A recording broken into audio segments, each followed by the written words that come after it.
నిశ్శబ్దంగా ఉంటే కార్యక్రమం మొదలు పెడదాం.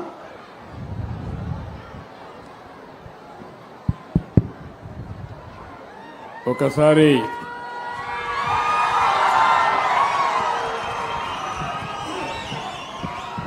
నేను పెద్దన్న గారి పల్లె గ్రామానికి వచ్చినప్పుడు నాకు ఘన స్వాగతం పలికిన సోదరి సోదరులందరికీ నా నమస్కారాలు, అభినందనలు, శుభాభినందనలు. మనం మీటింగ్ ప్రారంభించుకునే ముందే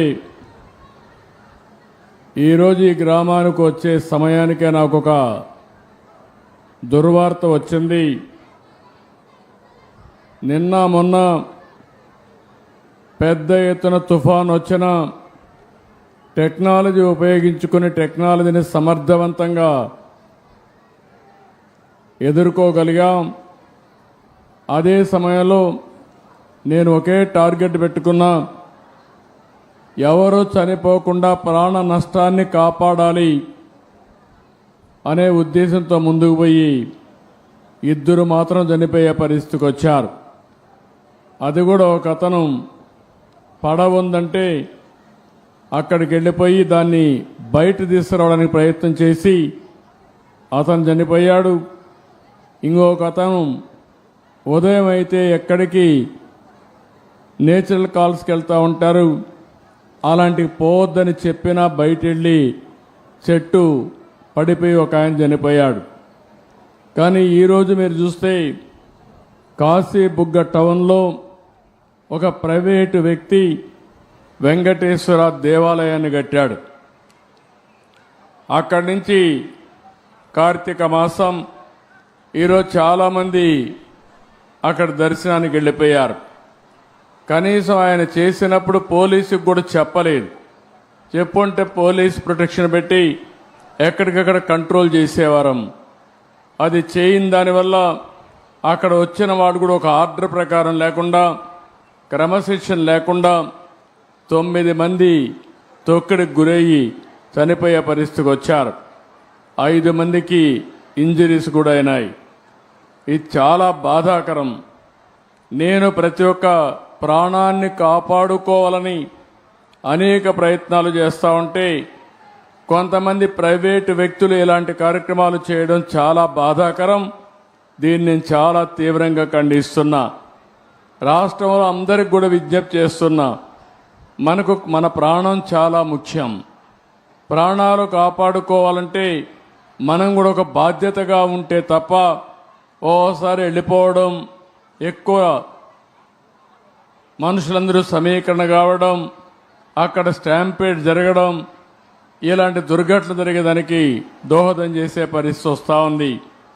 ఏదేమైనా మనం గుర్తుపెట్టుకోవాల్సింది, అమాయకులు చనిపోయారు.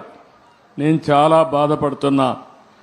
అందుకని ఈ దుర్ఘటన పట్ల చాలా సీరియస్గా తీసుకుంటూ ఎవరైతే దానికి కారకులో వాళ్ళందరినీ కూడా ఇమ్మీడియట్గా కస్టడీలో తీసుకుని పూర్తి విచారణ చేసి తర్వాత ఏం చేయాలో తదుపరి చర్యలు చేపడతాం.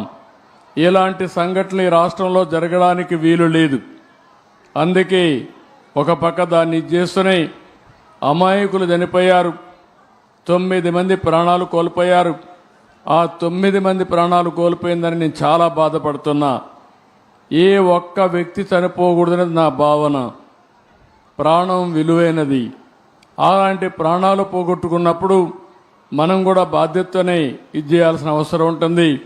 అలాంటి కుటుంబాలకి నా ప్రగాఢ సానుభూతి తెలియజేసుకుంటూ చనిపోయిన వాళ్ళందరికీ మన నివాళులు అర్పిస్తూ వాళ్ళ ఆత్మకు శాంతి కలగాలని, అది కూడా దేవుని సన్నిధిలో చనిపోయారు, దేవుని కోసరం పోయారు.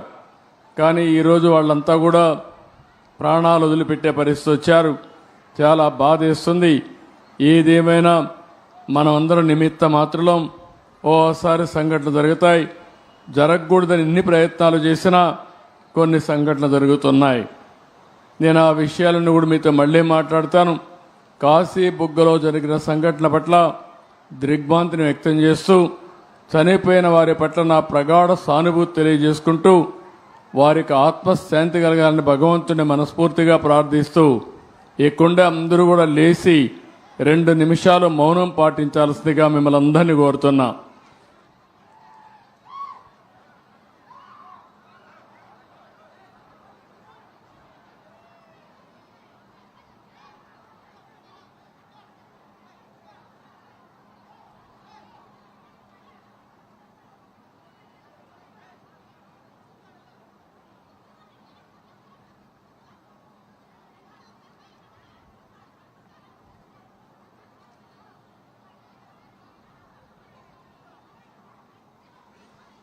ఓకే అమ్మా, కూర్చోండి.